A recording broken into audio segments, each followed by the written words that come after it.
গল্পের নাম মমচিত্তে, পর্ব সংখ্যা 11, লেখা সাইদ আক্তার। মামা নিনিকে নিয়ে রায়হান সাহেবের রুম থেকে বেরিয়ে এসে মাথা ঝুলিয়ে বিছানায় শুয়ে পড়ল। নিনিটা চুপ করে ওর ঘাড়ের কাছে মুখ গুজে দিল।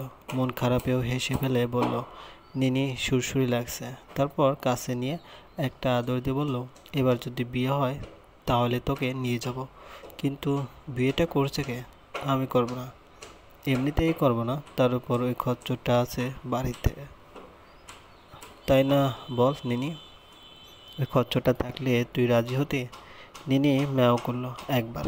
মামা নিঃশ্বাস ফেলে বলল, তুই একমাত্র আমার দুঃখ বুঝিস নিনি, আর কেউ বোঝে না। ও নিনিকে জড়িয়ে ধরে চোখ বুঝল।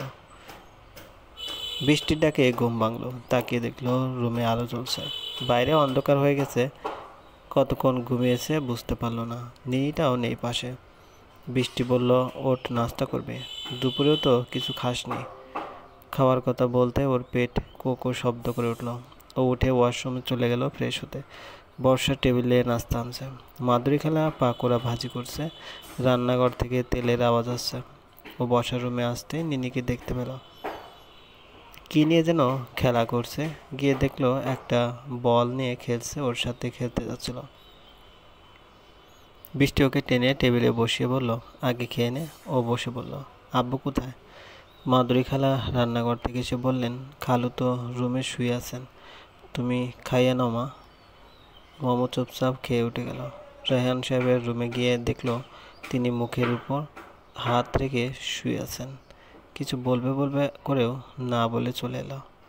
এসে বর্ষাকে বলল, আপু, একটু আব্বুকে জিজ্ঞেস করবে যে শরীর খারাপ লাগছে কিনা?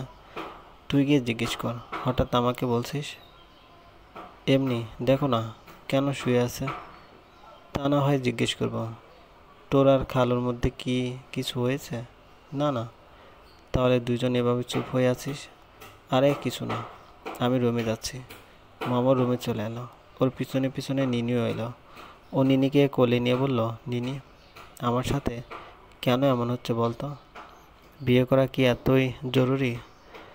আব্বুটা কেমন যেন হয়ে রয়েছে। নিনি মামার গায়ে গাল ঘষতে লাগলো।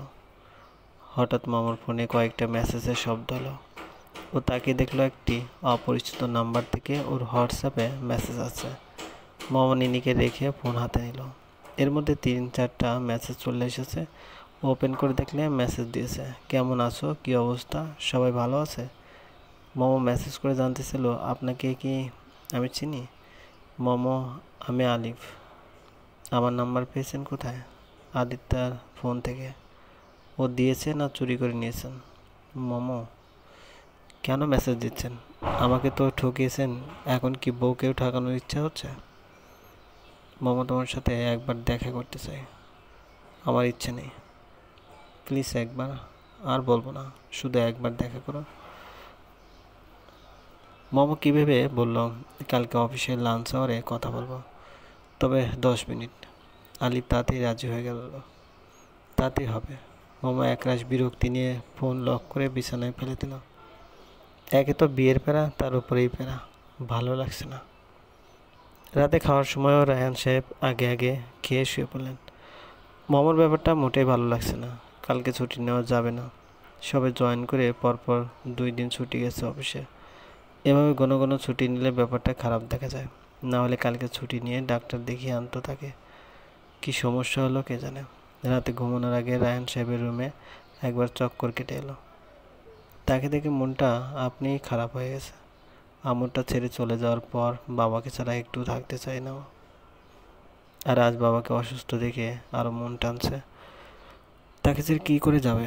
মামা সিদ্ধান্ত নিয়ে নিল, কালকে সিদ্ধান্ত জানিয়ে দেবে বলে নিজের রুমে গিয়ে শুয়ে পড়ল। আজকে রায়হান সাহেব ঘুম থেকে উঠলেন না।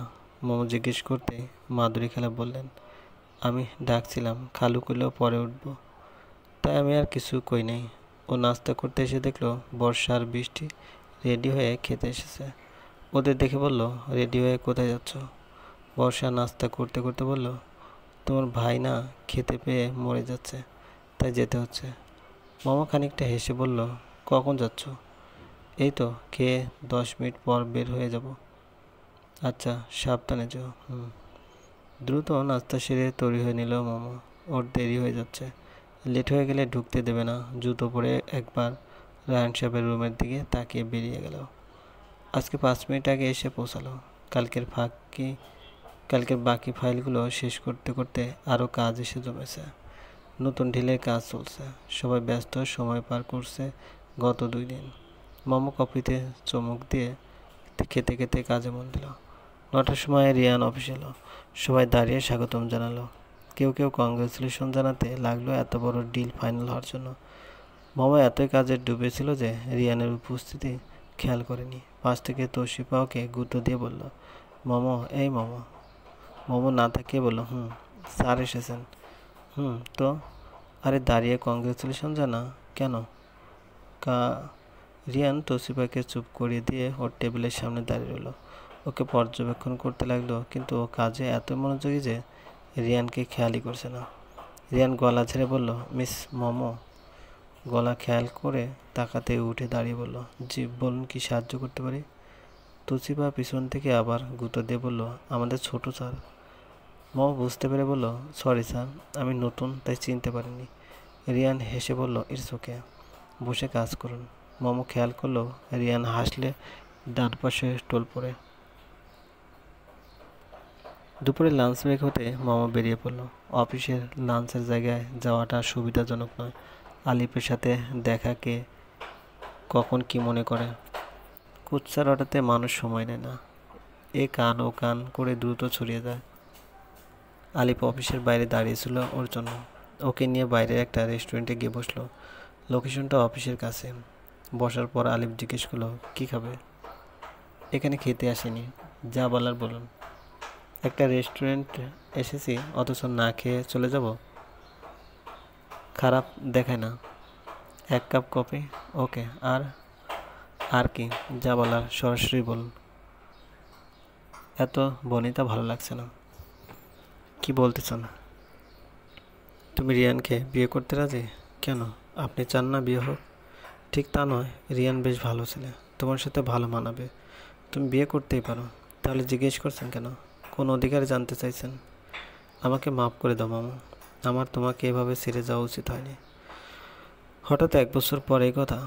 মাফ করে দেওয়ার মেয়াদ উত্তীর্ণ হয়ে গেছে, এখন চাওয়ার কোনো মানে হয় না। প্লিজ মামা, আমার আর আদ্রিতার সংসার ভেঙো না। আমার মেয়েটা আমাকে অনেক ভালোবাসে। এসব বলার মানে কি? তোমাদের সংসার আমি ভাঙবো কেন? অদ্ভুত। দেখো, ও আমাদের কথা কিছুই জানে না, জানলেও খুব কষ্ট পাবে। দেখুন মিস্টার আলিফ, আমি আপনার মতো কুরুচিপূর্ণ মানুষ নই। আমার কমন সেন্স বলে একটা ব্যাপার আছে। ওর সাথে আমার সম্পর্ক আপনার থেকে বেশি, তাহলে ওর ভালো খারাপের চিন্তাটাও আমার আপনার থেকে বেশি। আমি এমন নই যে আমার কলেজ ফ্রেন্ড নিজের অজান্তে আমার প্রাক্তনকে বিয়ে করেছে বলে আমি তার সংসার ভেঙে দেব বা হিংসে হচ্ছে, এমন ধারণা আপনার মাথায় আসাই সম্ভব। বললে আমি অনেক আগেই বলতে পারতাম, কিন্তু যারা নিজেদের মধ্যে ভালো আছে তাদের ঘর জ্বালানোর ইচ্ছে অন্তত আমার নেই। আর আমার জীবনে ফার্দার কোনো ইন্টারফেয়ার না করলে খুশি হব। আর যদি করেন তাহলে আমি কি কি করতে পারি সে ব্যাপারে আপনার আইডিয়া থাকা উচিত। আপনার 10 মিনিট শেষ। মামা উঠে চলে গেল। আলিফ মাথা নিচু করে বসে রইল। কপিটা আসতেই ও তাতে চুমুক দিয়ে বাইরে আকাশের দিকে তাকালো। আকাশে কালো মেঘ দেখা যাচ্ছে।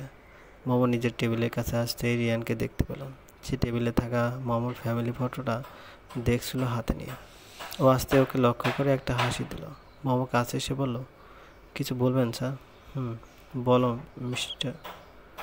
মামা রিয়ানের পিছু পিছু গিয়ে ওর রুমে উপস্থিত হলো। ওর টেবিলে খাবার সাজানো।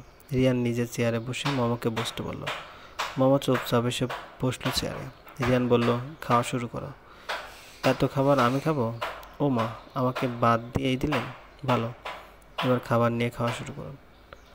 মামা বুঝতে পারছে না তাকে এত আতিথেয়তার কারণ। ও সংকোচ নিয়ে খাবার প্লেট নিল।